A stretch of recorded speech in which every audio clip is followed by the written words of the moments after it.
My name is Lucas Maddox, and I'm going to be the first survivor of shaken baby syndrome to complete an Ironman. Nearly 26 years ago, when I was around 6 weeks old, I was shaken as a baby, which resulted in brain surgery, the placement of a shunt. I still had the scar and the tube, if you can see this, scarring my stomach. First and foremost, I want to say that my babysitter was the person who did this, and it's obviously put my parents through a lot of things growing up.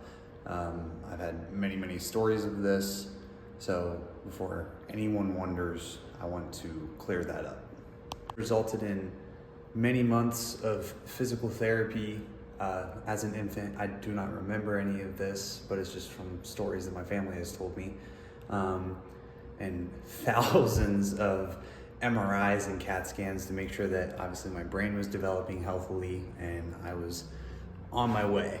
And obviously everything so far, knock on wood, has turned out okay. But that's again why we're here and what's to follow. For those that don't know what shaken baby syndrome is, it's in simplest form extensive head and brain trauma. The most immediate symptoms that are associated are lack of consciousness, seizures, vomiting, all of these usually resulting from brain hemorrhaging or retinal hemorrhaging, which I was lucky enough to survive both of. But 25% of victims usually die from this. That's just in the short term. Unfortunately, in the long term, roughly 80% of shaken baby survivors have lifelong effects, just cognitive disabilities or impairment, speech impairment, or the complete loss of speech, paralysis, seizures, the list goes on and on. And this is where it gets personal for me. So I had this quote here. There are no reliable statistics on how many times a baby has been shaken without negative effects. The force required to be associated or diagnosed with shaken baby syndrome is so violent that often a single episode is often fatal or results in lifelong permanent disabilities like I just listed before. The notion of a baby being shaken without any negative impairments or lifelong consequences is often a misconception. And that is why I'm here, because I am one of the lucky ones. But ultimately, this isn't about me. This is about bringing awareness towards this. And this isn't to be a pity party towards me or to say poor me, because I never want that. This is to bring awareness on this subject and to realize that I was quite literally given a second chance at life.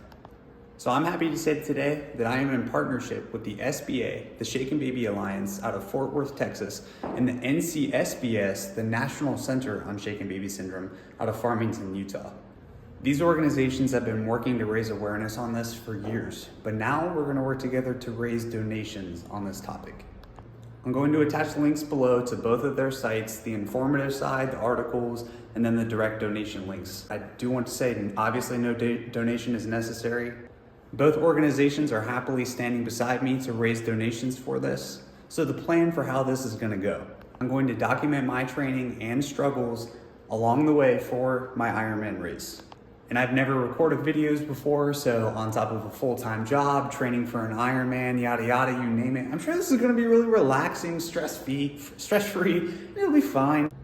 But the full Ironman isn't until November of 2026. The reason that it's so long away is because it's a fun little challenge of a 2.4 mile swim, 112 mile bike ride, and then a marathon or a 26 2-mile run. All in sequence, all one after the other.